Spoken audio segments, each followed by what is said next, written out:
Hi అందరికీ. ఈరోజు మేము కుమరవేలి వెళ్తున్నామండి. వెళ్ళే వాహనానికి కొబ్బరికాయ కొట్టడం మన ఆనవాయితీ. ఇది 4 రోజుల ట్రిప్ అండి. ఫస్ట్ కుమరవేలి, తర్వాత వేములవాడ, నెక్స్ట్ కొండగట్ట అండి. ఫస్ట్ కుమరవేలి వెళ్తున్నాము. సాత్విక్ చూడరా బాబు, గడు పోయి కొడతాడా ఇట్రా.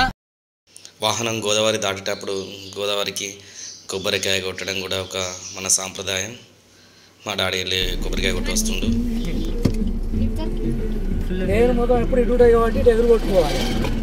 పూర్వం ఇక్కడ కుమారస్వామి కొంతకాలం తపస్సు చేశాడని, అందుకే ఈ ప్రాంతానికి కుమారవేలి అనే పేరు కాలక్రమేణా కుమరవేలి అయిందంటారు.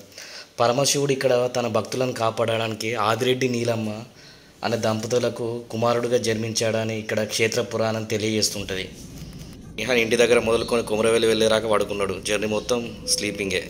కుమరవేలిలో సంక్రాంతికి మొదలుకొని శివరాత్రి వరకు బ్రహ్మోత్సవాలు చాలా వైభవంగా జరుగుతుంటాయి కుమరవేలి మల్లన్న స్వామికి. ఆ తర్వాత ఉగాదితోటి పెద్దపట్నంతో కుమరవేలి జాతర ముగుస్తుంది. అయినా కానీ భక్తులు ప్రతి ఆదివారం బుధవారం వస్తూ ఉంటారు. చాలా వైభవంగా జరుగుతుంది కుమరవేలి జాతర. 25 ఏళ్ల క్రితం ఆలయ సమీపంలో మొఘల్ చక్రవర్తి హుమాయూన్ కాలంలోని నాణ్యాలు దొరికాయి. దీన్ని బట్టి హుమాయూన్ కాలం కంటే ముందు నుంచే ఈ ఆలయం ప్రసిద్ధమైన విషయం మనకు తెలుస్తుంది. ఈ ఆలయాన్ని ఏ రాజులు నిర్మించలేదని, అక్కడి ధ్వజస్తంభం రాజశాసనాలు లేకపోవడమే స్వామికి ఇక్కడ స్వయంగా వెలిచడానికి నిదర్శనాలు. ఖండోబా ఆలయ పూజారి స్వామికి కలలో కనిపించి కుమరవేలిలోని పర్వత గుహలో వెలిచాడని చెప్పడంతో ఆ పూజారి ఇక్కడికి వచ్చి చూసేసరికి నిజంగానే శివలింగం ఉండడంతో పూజలు చేయడం స్టార్ట్ చేశారు. కొన్నాళ్ళకు ఆ శివలింగంపై పుట్ట పెరిగిందని, ఆ పుట్ట మట్టితోనే ఖండోబా స్వామి రూపంలో విగ్రహాన్ని తయారు చేశారని ఆలయ అర్చకులు చెప్తుంటారు. స్వామికి బల్జ మేడలమ్మ, గొల్లకేతమ్మ అనే 2 భార్యలు ఉన్నారు. ఫైనల్గా మనం Kumaravelli reach అయ్యామండి. First Kumaravelli entrance కమాన్ ఇది. ఇక్కడ కనబడుతుంది కదా కుమరవేలి ఎంట్రన్స్ కమాన్. ఇక్కడ పక్కన వినాయకుని విగ్రహం ఉందండి రైట్ సైడ్లో. ఇక్కడ కొబ్బరికాయలు తీసుకుంటున్నాం. అక్కడ ఎక్కువ రేట్ ఉంటుందని ఇక్కడనే తీసుకుంటున్నాం. ఇక్కడ 25 రూపీస్ ఒకటి, అక్కడ 35-40 ఉన్నదని అన్నారు కొందరు. అందుకని మేము ఇక్కడనే తీసుకుంటున్నాం కొబ్బరికాయలు. మా నిహాన్ పేట చూడు, వెంకటాపూర్లో వాడి కుమరవేలికి వచ్చినాక లేచిండు వీడు. నిహాన్ పేట కుమరవేలి పర్వత శిఖరం కనబడుతుంది మనకి స్టార్టింగ్లో. ఇది సెకండ్ కమాన్ లోపలికి ఎంట్రన్స్. ఇది కుమరవేలి మల్లన్న స్వామిది. ఇక్కడ రూమ్ కోసం సెర్చ్ చేస్తున్నామండి. ఫైనల్ ఒక రూమ్ తీసుకోవడం జరిగింది. ఇక మా నిహాన్ చూడండి ఎట్లా చూస్తున్నాడో. పాపం చాలా అలసిపోయిండు పడుకొని. సరికి నైట్ అయిపోయింది. రేపు మార్నింగ్ దర్శనం చేసుకుందాము అని ఈరోజు జస్ట్ జాతరలో అలా వెళ్ళామండి. చిన్నప్పుడు అయితే ఎలా కలర్ఫుల్గా షాపింగ్ ఉండేనో జాతరలో అలాగనే ఉందండి ఇప్పుడు కూడా. విజువల్స్ అనేది చాలా బాగుంది. టైంలో భక్తులు తక్కువ ఉంటారని అలా గుళ్ళోకి వెళ్ళామండి, గంగరేని చెట్టు కిందికి. చూడండి ఇక్కడ భక్తులు తక్కువ ఉన్నారు నైట్ కావడంతో. గంగరేని చెట్టుకి బంతిపూల దండ విసురితే చెట్టుపైన బంతిపూల దండ ఆగితే కోరుకున్న కోరికలు నెరవేరుతాయని భక్తుల నమ్మకం అండి. పైన చూడండి బంతిపూల దండలు ఎన్ని ఆగాయో.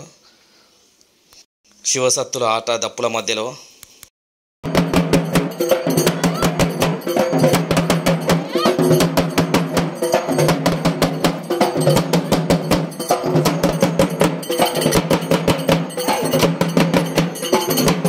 పేడ పడుకోవడం లేదు నైట్ అయినా కానీ. మొత్తం అన్ని విజువల్స్ అన్ని చూస్తున్నాడు. డాడీ ఫాదర్తో ఒక ఫోటో మా నిహాన్ అండ్ రిహాన్. చూడండి అట్లా షాపింగ్లో మొత్తం కలర్ఫుల్గా ఉన్నాయండి ప్రతిదీ. చాలా విజువల్స్ అనేది చాలా బాగున్నాయండి. నైట్ టైంలో మెరుస్తున్నాయి లైట్ల ఫోకస్కి. అగో మన రిహాన్ చూడండి, మనోడు పల్పి ఆరెంజ్ కావాలని ఏడుస్తున్నాడు. లాస్ట్కి ఇక్కడ ఒక షాప్లో పల్పి ఆరెంజ్ తీసుకొని ఇవ్వడం జరిగింది. చిన్నోడు ఏమాత్రం తగ్గేదిలే అన్నట్టు విజువల్స్ చూస్తున్నాడు. ఇది అండి ఫోటో దిగడానికి సెట్టింగ్స్ వేశారు. ఈరోజు చూడు ఎట్లా చూస్తున్నాడు. ఇది గోశాల అండి, చాలా బాగుంటుంది. ఇక్కడ బ్యాంగిల్స్ అనేది సెలెక్ట్ చేస్తున్నారు.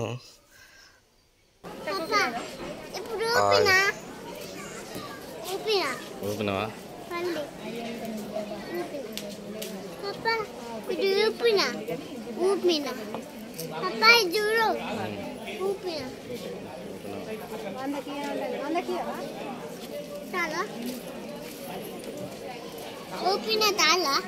అన్నీ చూశారు కానీ ఏదో ఒకటి కూడా కొనలేదు.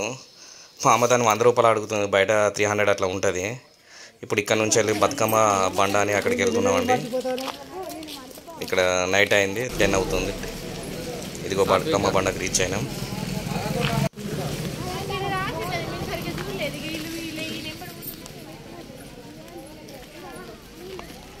చెప్పులు వేసుకొని పోతుందా? ఇక్కడ లైట్ కూడా లేదు, మొత్తం చీకటి ఉంది. మా వాళ్ళు బతుకమ్మ బండ చుట్టూ తిరుగుకుంటూ బతుకమ్మ ఆడుతున్నారు. ఇక్కడికి వచ్చిన వాళ్ళు ఇక్కడ దీన్ని కూడా దర్శించుకోవడం సాంప్రదాయం, ప్రత్యేకత.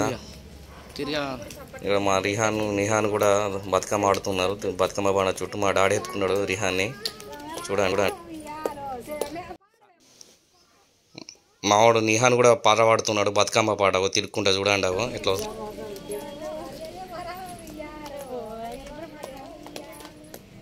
సండే రోజు ఎర్లీ మార్నింగ్ 4:30కి తలనీలాలు దించడానికి వెళ్తున్నామండి మా డాడీతో మేము. ఎందుకంటే భక్తులు ఈరోజు సండే కాబట్టి బాగా ఎక్కువ మంది రద్దీ ఉంటారని ఎర్లీ మార్నింగ్ చేసి వెళ్తున్నాము, తొందర దర్శనం చేసుకోవచ్చని. బంగారం జోగుతున్నామండి. ఎంత ఉందంటే 7 kgs. ఎంత 7 కిలో. ఎలా ఉన్నాయి చూడండి షాపింగ్స్, చిన్నపిల్లల ఆట వస్తువులు, బొమ్మలు, బ్యాగ్స్, తినుబండారాలు చాలా బాగున్నాయండి.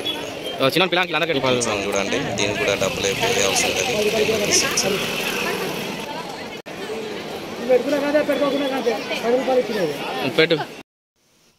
బొట్టు పెట్టుకొని అనంతరం టెంపుల్కి వెళ్తున్నామండి.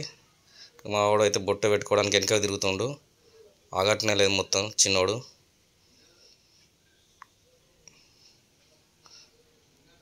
టెంపుల్కి వెళ్తున్నామండి లోనికి. టెంపుల్ ముఖద్వారం అండి ఇది, ఎంట్రన్స్. ఇక్కడ వెళ్తున్నాం. ఓం నమో శివాయ నమః. ఇది గంగరేణి చెట్టు కింద చాలామంది పట్నాలు వేస్తున్నారండి. ఇక్కడ చాలా పట్నాలు అప్పటికే రెడీ అయిపోయాయి. నేను టోకెన్ తీసుకోవాలంటే 200 రూపీస్. ఇక్కడ ఒగ్గు పూజారిని అడిగాను, టోకెన్ తీసుకోవడానికి నేను వెళ్తున్నానండి. ఒక టోకెన్ అనంతరం ఇక్కడ పూజారితో పట్నం వేయించుకుంటున్నాం. చూడండి,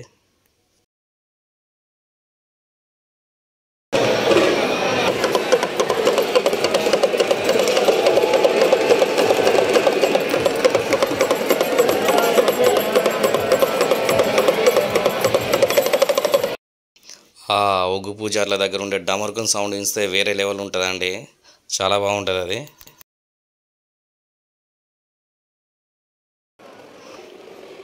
మా రిహాన్ చూడండి ఎట్లా అమ్ముతున్నాడు దేవునికి. మొత్తం చాలా విచిత్రంగా చూస్తున్నాడు వీడు, ఫస్ట్ టైం చూడడం కాబట్టి. ఇవన్నీ ఏంటి అనేది. మళ్ళీ పట్నం వేస్తున్నారు, పలక కొడుతున్నారు, పట్నం పలక. ఈ పట్నం తదనంతరం మళ్ళీ దేవుని దర్శనం ఉంటుంది స్వామిది. మళ్ళీ క్యూ కట్టాలి. ఇక్కడ పసుపుని బండారు అంటారండి, బండారుతో పలక కొడుతున్నారు చూడండి. ఇక్కడ ఉగాది రోజు పెద్ద పట్నం వేస్తారండి. జాతర ఉగాది రోజుతో ఎండ్ అవుతుంది. ఇక సపరేట్ పట్నాలు అంటే భక్తులు ఎవరికి వారు వచ్చి ఇక్కడ గంగరేణి చెట్టు కింద వేసుకుంటారు పట్నాలు అనేది. ఇది సపరేట్ అండి. అది చాలా పెద్ద పట్నం, చాలా బాగుంటుందండి, వైభవంగా జరుగుతుంది ప్రతి ఉగాదికి.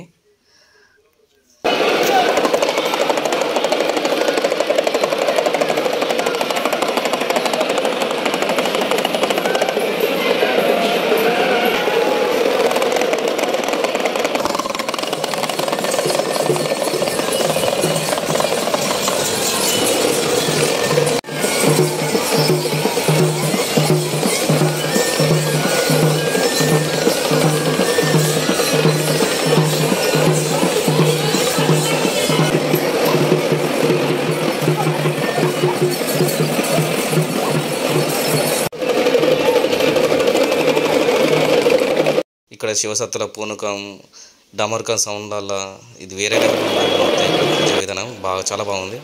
రిహాన్ తోటి బంగారం మంచి పెడుతున్నామండి అందరికీ. ఇదిగో వీనెత్తు బంగారం మంచి పెడు. ఈరోజు హాలిడేస్ మూమెంట్ కాబట్టి చాలామంది ఉన్నారండి భక్తులు. క్యూలో విపరీతమైన భక్తులు ఉన్నారు. మనం అంటాం ఇసుక పోతే రాలేదని అంతమంది ఉన్నారండి. మీరు చూసి అక్కడ పక్కన కనబడుతుంది కదా క్యూలో. తర్వాత మళ్ళీ ఇక్కడికి వచ్చి పట్నాలు వేసుకుంటారు కొందరు. దేవుని దర్శించుకోవడానికి క్యూలో నిలబడడానికి వెళ్తున్నామండి. అక్కడ క్యూలో చాలామంది ఉండేసరికి మేము స్పెషల్ దర్శనంకి వెళ్ళాము. ఇదిగో ఇది స్పెషల్ దర్శనం, అది తొందర అయిపోయింది. స్పెషల్ దర్శనంకి అయినా కానీ 45 మినిట్స్ టైం పట్టింది. నార్మల్ అయితే 3-4 అవర్స్ పట్టేది. ఇదిగో చాలామంది లైన్లో ఉన్నారు. స్పెషల్ చూడండి ఎలా చూస్తున్నాడు పాపం, వీడు చాలా చేసేది లైన్లో. దర్శనం కంప్లీట్ అయిపోయింది. పైకి ఎక్కుతున్నాం. ఎక్కడికంటే సుదిమానగుండు దగ్గరికి. వేళ మార్గ మధ్యంలో ఈ మెట్లు. ఇక్కడికి రేణుకెళ్ళమ్మ దేవస్థానం ఉంది, పక్కనే కొండపోచమ్మ దేవాలయం ఉందండి పక్కన కూడా. ఇదే అండి సుదిమానగుండు చుక్కలాది పర్వతం అంటారు కదండి, ఇదేనండి. పైన ఈ సుదిమానగుండు పైన ఒక గద శూలం ఉంటుంది. ఇది మల్లికార్జున స్వామి పెట్టాడని ఇక్కడ పూర్వీకులు చెప్తుంటారు. ఇక్కడికి ఎక్కడానికి చాలామంది ట్రై చేస్తుంటారు, ఎవరో కొందరు భక్తులు వెళ్తుంటారు. దీనిపై నుంచి వెళ్ళి చూస్తుంటే ఒక టెంపుల్ చూడండి, టెంపుల్ శిఖరం చాలా చిన్నదిగా కనబడుతుంది అక్కడ ఎల్లో కలర్లో. ఇది వీరభద్ర స్వామి దేవస్థానం పక్కనే ఉంటుంది తిరుగు ప్రయాణంలో. ఇంకా